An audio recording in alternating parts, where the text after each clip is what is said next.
The second best time to get started is now. You've missed a lot of chances, but there is still a chance left. And you can still save your bloodline. And you'll sit there and go, yeah, I'm gonna do it. And then 16 minutes after this stream ends, you're gonna be back on Steam, downloading COD like a dip. And you come to me to motivate you. How the can I motivate losers like that? What do you want me to say? I gave you a guaranteed win. I gave you a way to make the money. I came on here every day and told you to fucking work. I kept making the pot of gold closer and closer. No matter how close I dragged it, you just stood there like a dipshit. It doesn't matter how I preach. You losers are losers by design. No matter what situation I put you in, you'll find a way to lose.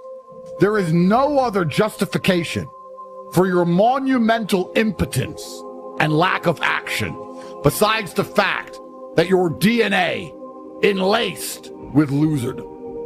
As a man who's climbed the mountain from the very bottom, from the lowest echelons of poverty, most of you are starting higher than I ever started. And now I'm at the top of the mountain looking down going, do these people just deserve to stay on the cliff face waiting for an avalanche to annihilate them?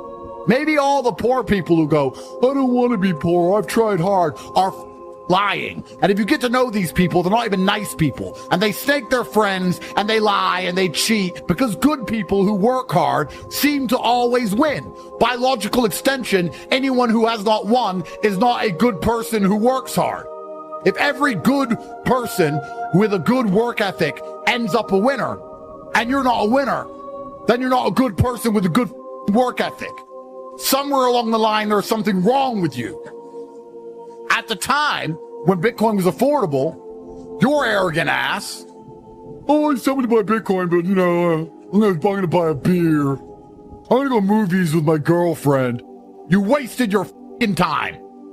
You could have been a somebody. Next time your girlfriend says, let's go movies, are you going to sit and think, wait, I went movies with a bitch in 2015, and now I'm not rich. Now this new bitch trying to make me go to a movie again. I'm still not rich, need money, dead, and say, no, I'm locked in, I'm getting rich. Stand by me and enjoy the fruits of my labor, or be gone. Listen to me now. Listen in your heart. Listen to me.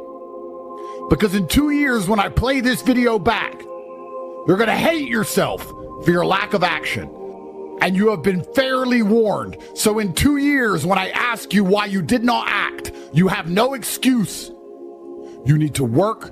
You need to dedicate yourself. You need to take these next few months seriously. 2025 has to be a year of winners. You need to reflect on your life. You need to analyze all of the mistakes you've made. You need to stop wasting your time and stop relying on me for temporary bursts of motivation so that you can focus on something for once in your life. Now it is Darwinism.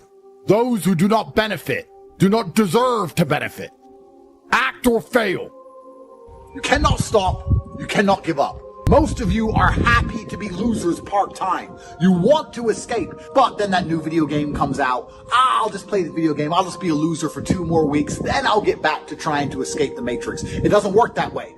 You cannot quit. You cannot give up. You need that momentum to break free. When a rocket is flying out towards the moon to escape the atmosphere, it doesn't pause halfway up the sky, does it?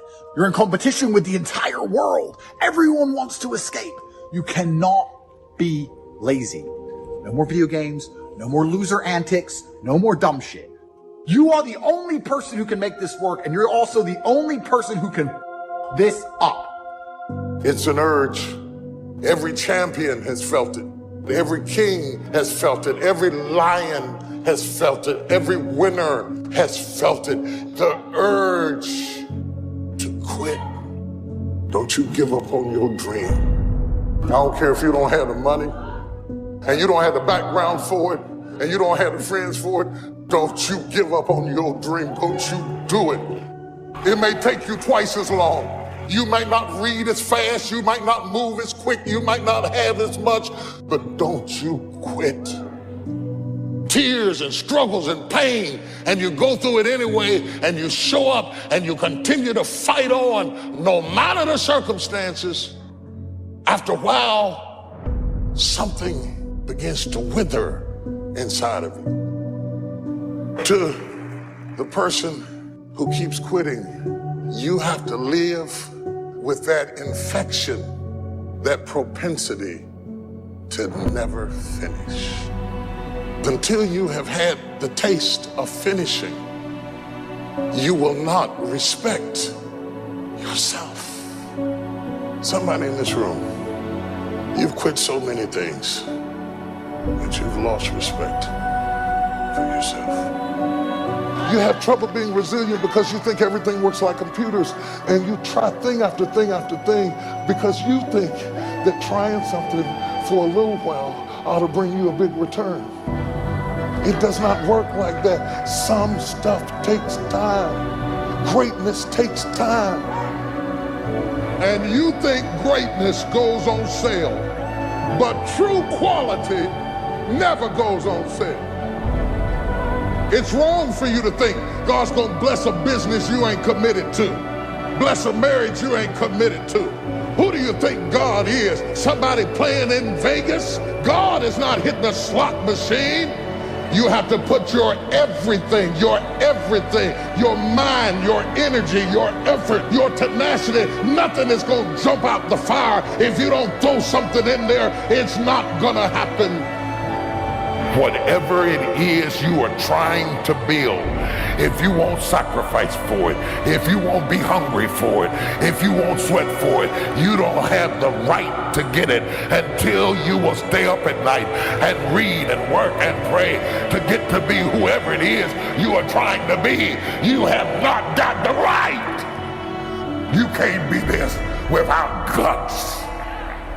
What is your goal, and how much work will you put into it in order to get what you're trying to get from God? How much? I've been wondering why it didn't happen. Nobody ever taught me how much it costs. Greatness is expensive. Succession is expensive. And it doesn't happen overnight for most people. Yes, there are one or two people, but out of millions of people, those are only one or two. The rest of us have to work it. Every person who's been feeling like it's just not working, it's just not working, this was your message. This was your message. It will work if you work it. You think you can wish your way up? You cannot wish your way up. It'll work if you work it. I rebuke every giving up spirit. I rebuke every quitting spirit. The devil is a lie. He's trying to talk you out of your future and tell you you cannot do what God called you to do. Are there any fighters in here? I fought my way up. I fought to get to work. I fought to stand. I fought to love. I fought to get out of the bed. I fought with my fears, my doubts, my insecurities. I fought with haters, backbiters, and betrayers. And many times I laid in the bed. I couldn't go to sleep because I was fighting with myself. I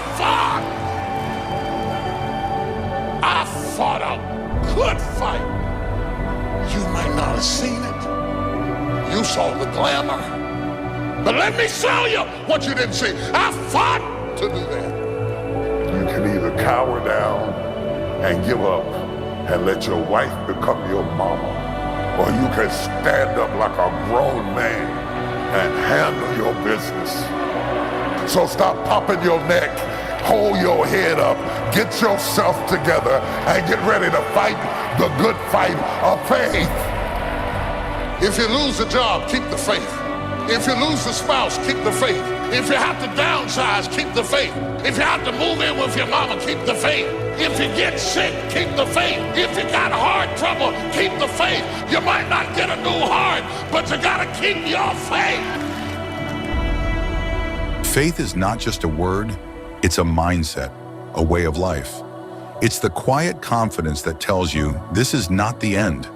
It's the unshakable belief that better days are ahead, even when your current situation suggests otherwise. Faith is the light you carry within you, guiding you through the shadows. Sometimes life tests us in ways we never anticipated, Challenges come not to break us, but to teach us, to strengthen us, to prepare us for the greatness that lies ahead. In those moments, faith is your anchor. It keeps you steady when the winds of adversity threaten to knock you off course. Believing in something greater than your struggles doesn't mean ignoring the pain or pretending the difficulties don't exist. It means recognizing that every obstacle is temporary, that every setback carries a lesson, and that every challenge can be overcome with persistence and trust. Faith is not passive, it's active. It pushes you to take steps forward even when the path isn't clear.